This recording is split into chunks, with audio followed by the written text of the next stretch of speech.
નમસ્કાર વિદ્યાર્થી મિત્રો, અશ્વમેઘ વિદ્યાલય કિલ્લા પારડી. હું સેજલ ઠાકોર.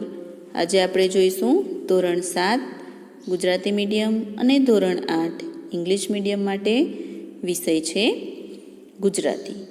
ગુજરાતીમાં આપણે ચેપ્ટર નંબર 16 ગ્રામ માતા પાર્ટ 1 જોઈ ગયા છીએ. હવે આપણે જોઈશું પાર્ટ 2.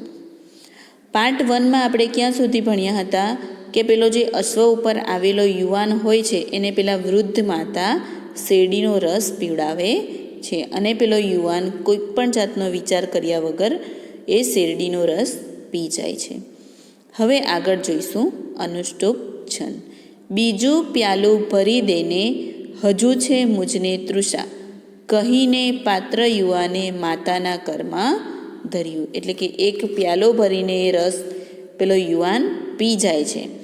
પછી ફરીથી કહે છે મને હજુ તરસ છે. તૃષા એટલે કે તરસ. મને રસનો બીજો પ્યાલો ભરી આપ. પેલી માતાને શું કહે છે કે મને હજી તરસ લાગી છે, મને હજી બીજો ગ્લાસ ભરીને રસ આપો.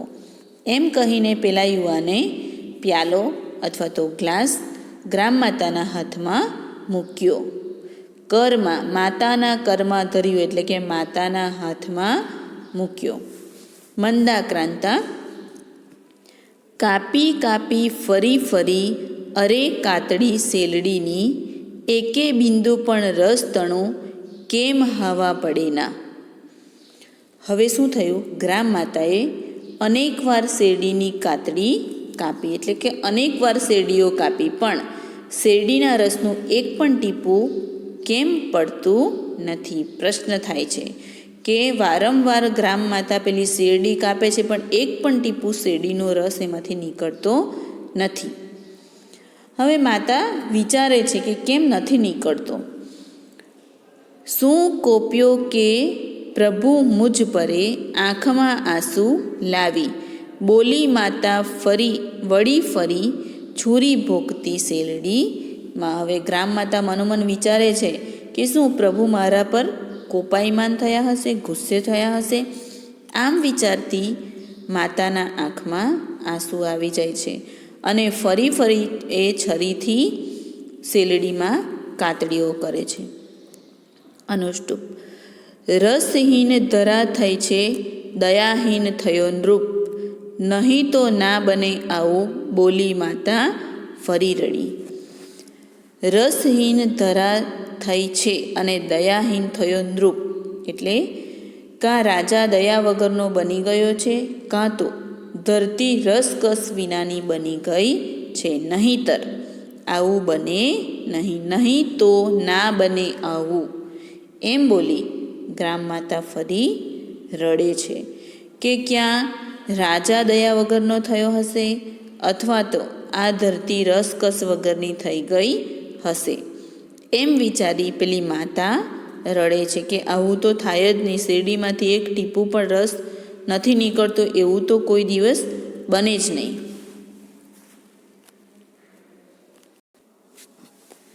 વસંત તિલકા.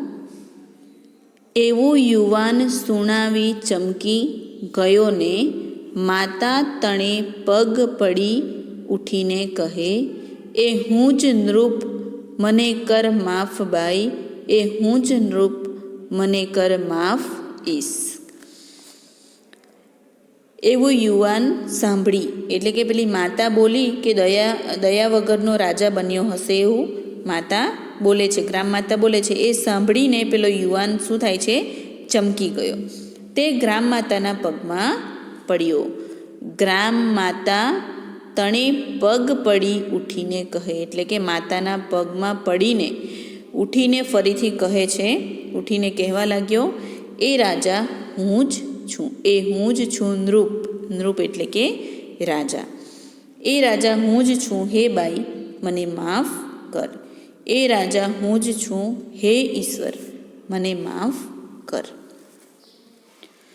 સાદુર વિકળી રીતમ. પીતો તો રસ મિષ્ટ હું પ્રભુ અરે, ત્યાં જ ધાર્યું હતું આ લોકો સહુ દ્રવ્યમાન નક્કી છે, એવી ધરા છે અહીં. છે જોયે મુજ ભાગ કે નહીં સમો તે હું વધારું હવે. શા માટે બહુ દ્રવ્ય આ ધનિકની પાસેથી લેવું નહીં? હવે પેલા રાજાના મનમાં શું હતું એ જાણવા જેવું છે કે હે પ્રભુ, જ્યારે હું શેરડીનો મીઠો રસ પીતો હતો, પીતો તો રસ મિષ્ટ હું, મિષ્ટ એટલે કે મીઠો રસ હું પીતો હતો, તે જ ધાર્યું હતું. એટલે કે ત્યારે એના મનમાં શું વિચાર આવે છે? ત્યારે જ મેં ધારી લીધું હતું કે આ લોકો બહુ દ્રવ્યમાન નક્કી છે. એટલે કે અહીંની ધરતી એવી છે કે અહીંના ખેડૂતો ચોક્કસ ખૂબ ધનવાન છે. એવી ધરા છે અહીં, ધરા એટલે કે ધરતી, અહીં એવી ધરતી છે કે અહીંના લોકો ખૂબ જ ધનવાન છે. જોઈએ મુજ ભાગ કે નહીં સમો તે હું વધારું અહીં.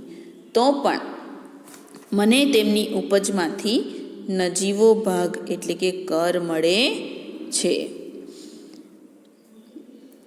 જોઈએ મુજ ભાગ કે નહીં સમો તે હું વધારું હવે. શા માટે બહુ દ્રવ્ય આ ધનિકની પાસેથી લેવું નહીં? રાજા શું વિચારે છે કે અહીંની ધરતી ઉપર આ લોકો રહે છે, એમના ઉપર ખૂબ જ ધન છે, પરંતુ એમની ઉપજમાંથી ખાલી થોડોક જ નજીવો ભાગ મને કર તરીકે આપે છે. તો હવે હું મારો કર વધારી દઉં.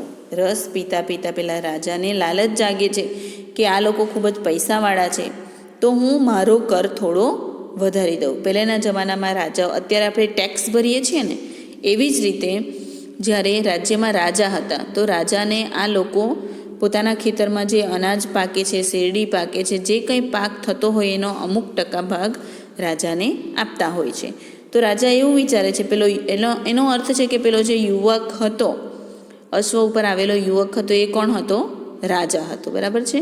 તો રાજા હવે એવું વિચારે છે કે આ લોકો ખૂબ જ પૈસાવાળા છે અને એ લોકો પાસે જે પાકે છે એમાંથી ખૂબ જ ઓછો ભાગ મને કર તરીકે આપે છે, તો હું હવે કર વધારી દઉં.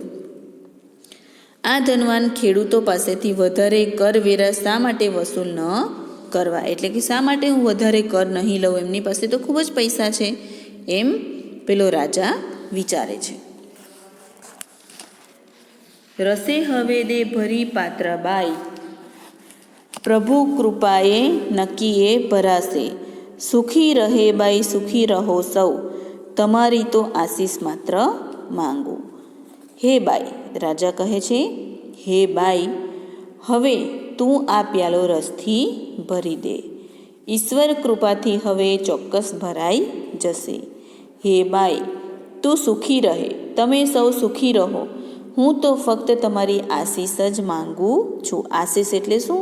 આશીર્વાદ. હવે પેલા રાજાને ખ્યાલ આવે છે કે શા માટે શેરડીમાંથી રસ નથી નીકળતો, કારણ કે એના મનમાં ખરાબ વિચાર આવ્યો, લોભ આવ્યો, એટલા માટે શેરડીએ રસ આપવાનો બંધ કરી દીધો. હવે એ ઈશ્વર પાસે માફી માંગે છે કે, અને પેલી માતાને કહે છે કે હું હવે દિલગીર છું, મારા જે વિચાર હતા એના ખૂબ જ ઓછા વિચાર હતા, ખૂબ જ નીચા વિચાર હતા, તો એના માટે હું ખૂબ જ દિલગીર છું. હવે તો મને પ્રભુ પાસેથી ફક્ત આશીર્વાદ જ જોઈએ છે. હવે મને ફરીથી આ પ્યાલો રસથી ભરી આપો. વસંત તિલકા. પ્યાલો ઉપાડી ઊભી શેરડી પાસ માતા, છુરી વતી જરી જ કાતડી એક કાપી, ત્યાં શેર છૂટી રસની ભરી પાત્ર દેવા, બહોળો વહે રસ અહો છલકાવી પ્યાલો. હવે શું થાય છે? પ્યાલું લઈને શેરડીની પાસે પેલી ગ્રામ માતા જાય છે અને છરીથી જરાક જ કાપો કરે છે, શેરડી ઉપર કાતડી પાડે છે. ત્યાં જ પાત્રને ભરી દેવા માટે શેરડીના રસની ધારા છૂટે છે અને પ્યાલો છલકાઈને પુષ્કળ રસ વહેવા માંડે છે. અને ફરીથી રાજાને પોતાના વિચાર ઉપર જે વિચાર આવ્યો એના માટે પ્રભુ પાસેથી, ઈશ્વર પાસે માફી માંગે છે, પેલા ગ્રામ માતા પાસે માફી માંગે છે અને પછી ફરીથી કહે છે કે હવે માતા મને ફરીથી આ પ્યાલો ભરી આપો. અને તરત જ જેવો કાપ મૂકે છે, જેવી કાતડી પાડે છે, એવો પુષ્કળ રસ શેરડીમાંથી વહેવા માંડે છે. તો મિત્રો, અહીં ગ્રામ માતા નામનું આપણું એ ચેપ્ટર પૂર્ણ થાય છે. હું તમને PDF મોકલીશ એમાં જે ટીક કરેલા પ્રશ્નો છે એ તમારે ગુજરાતીની નોટમાં લખવાના રહેશે અને તૈયાર કરવાના પણ રહેશે. Thank you.